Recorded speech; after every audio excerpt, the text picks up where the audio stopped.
আজি মই তোমালোকক শক্তিৰ উৎসসমূহ এই চেপ্টাৰটো আৰম্ভ কৰিম। এতিয়া তোমালোকে মনত ৰাখিবা যে শক্তিৰ বহুতো ৰূপ বা প্ৰকাৰ আছে, বহুত ধৰণৰ শক্তি আছে আৰু এটা প্ৰকাৰৰ শক্তিক আন এটালৈ ৰূপান্তৰ কৰিব পাৰি। আমি এইখিনি বঢ়িয়াকৈ ইয়াতে পঢ়িম। তো এতিয়া তোমালোকে চোৱা, শক্তিৰ বিভিন্ন ৰূপবিলাকৰ বিষয়ে মই কৈ দিছোঁ। পোহৰ শক্তি, তাপ শক্তি, যান্ত্ৰিক শক্তি, গতি শক্তি, স্থিতি শক্তি, বৈদ্যুতিক শক্তি, শব্দ শক্তি, ৰাসায়নিক শক্তি, পাৰমাণৱিক শক্তি আৰু বিভিন্ন প্ৰকাৰৰ শক্তি আছে। ঠিক আছে, তো এতিয়া মনত ৰাখিবা এটা শক্তিক আন এটা শক্তিলৈ ৰূপান্তৰহে কৰিব পাৰি। যেনে ধৰি লৈছোঁ আমি ৰাসায়নিক শক্তিক আমি কি কৰিব পাৰোঁ, পোহৰ শক্তি বা ৰাসায়নিক শক্তিক আমি তাপ শক্তি এইবিলাকলৈ ৰূপান্তৰ কৰিব পাৰোঁ। এটা শক্তিক আন এটা শক্তিলৈ ৰূপান্তৰ কৰিব পাৰি। শক্তিৰ বিভিন্ন প্ৰকাৰ থাকিলেও এটা শক্তিক আমি আন এটা শক্তিলৈ ৰূপান্তৰ কৰিব পাৰোঁ। যেনে যান্ত্ৰিক শক্তি বা তাপ শক্তি ব্যৱহাৰ কৰি আমি কি কৰিব পাৰোঁ, বৈদ্যুতিক শক্তি পাব পাৰোঁ। তো তেনেকুৱা আমি এটা শক্তিক আন এটা শক্তিলৈ ৰূপান্তৰ কৰিব পাৰোঁ। তাৰপিছত নেক্সট তোমালোকে চোৱা, যেনে ফৰ এক্সাম্পল আমি এডাল মম ল'লোঁ। ঠিক আছে, সেই মমডাল কিছুমান ৰাসায়নিক পদাৰ্থৰ দ্বাৰা গঠিত আৰু সেই পদাৰ্থবিলাকত ৰাসায়নিক শক্তি নিহিত হৈ থাকে। আৰু সেই মমডাল যেতিয়া আমি জ্বলাই দিম, তো জ্বলালে আমাৰ কি হ'ব, সেই মমডালৰ পৰা আমি কি পাম, পোহৰ আৰু তাপ শক্তি পাম মমৰ পৰা।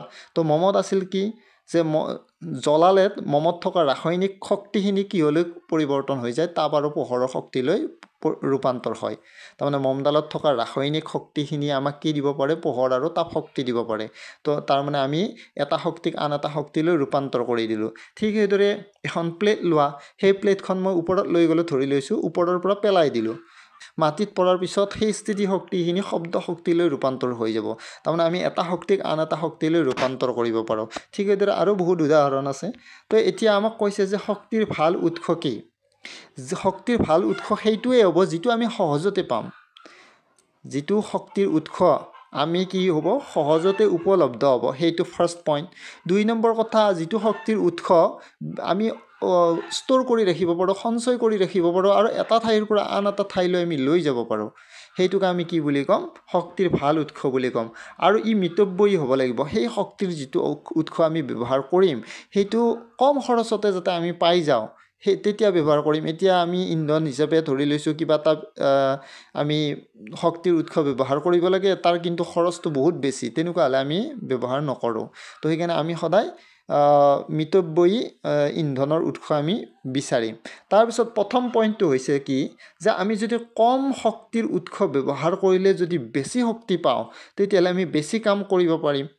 তো সেইকাৰণে মনত ৰাখিবা, আমি যাতে কম শক্তিৰ উৎস ব্যৱহাৰ কৰি বেছি শক্তি উৎপাদন কৰিব পাৰোঁ, সেইটোৰ ওপৰত আমি গুৰুত্ব দিব লাগিব। সেনেকুৱা আমি শক্তিৰ উৎস আমি ল'ব লাগিব। আৰু যদি বহুত বেছি শক্তিৰ উৎস যদি ব্যৱহাৰ কৰা, কিন্তু তুমি যদি কম শক্তি পোৱা, তেতিয়াহ'লে কম কাম কৰিব পাৰিম। তো তেনেকুৱা শক্তিৰ উৎস আমাক নালাগে। তো শক্তিৰ উৎসৰ বৈশিষ্ট্যকেইটা এইকেইটা মই কৈ দিলোঁ। তাৰপিছত নেক্সট তোমালোকে চোৱা, ভাল ইন্ধনৰ বৈশিষ্ট্য।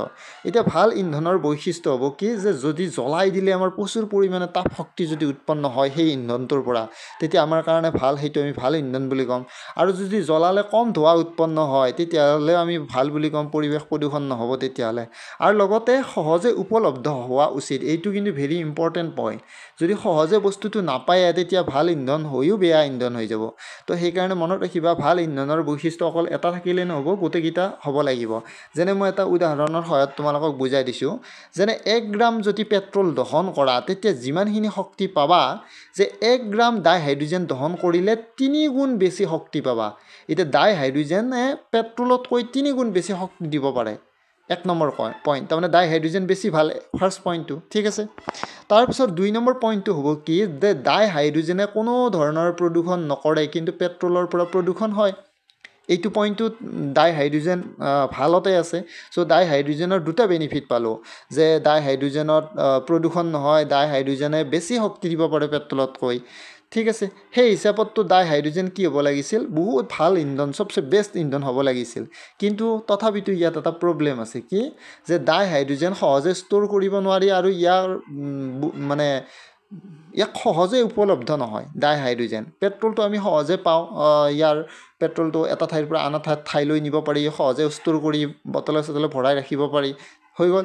তো এতিয়া আমি গম পালোঁ কি, যে ডাই হাইড্ৰজেন যদিও ভাল, কিন্তু ইয়াক সহজে উপলব্ধ নহয়, আৰু ইয়াক কিন্তু পেট্ৰল তোমালোকৰ সহজে পোৱা যায়, কম পইচাতে সহজে পোৱা যায় যদিও পেট্ৰলৰ পৰা অলপ প্ৰদূষণ হয় তো সেই হিচাপত এতিয়া লাষ্ট পইণ্টটো তোমালোকৰ লাষ্ট পইণ্টটোৰ কাৰণে আমি কি ক'ব পাৰিম যে পেট্ৰলটো আমাৰ কাৰণে বেছি ভাল হ'ব কাৰণ ই সহজতে পায় কম পইচাতে পায় ষ্ট'ৰ কৰি ৰাখিব পাৰি এটা ঠাইৰ পৰা আন এটা ঠাইলৈ ইজিলি নিব পাৰি তো সেইকাৰণে ডাইহাইড্ৰজেনে বেছি শক্তি দিয়া স্বত্তেও পেট্ৰলটো বেছি ওপৰত থাকিব আমি ব্যৱহাৰ কৰিম ঠিক আছে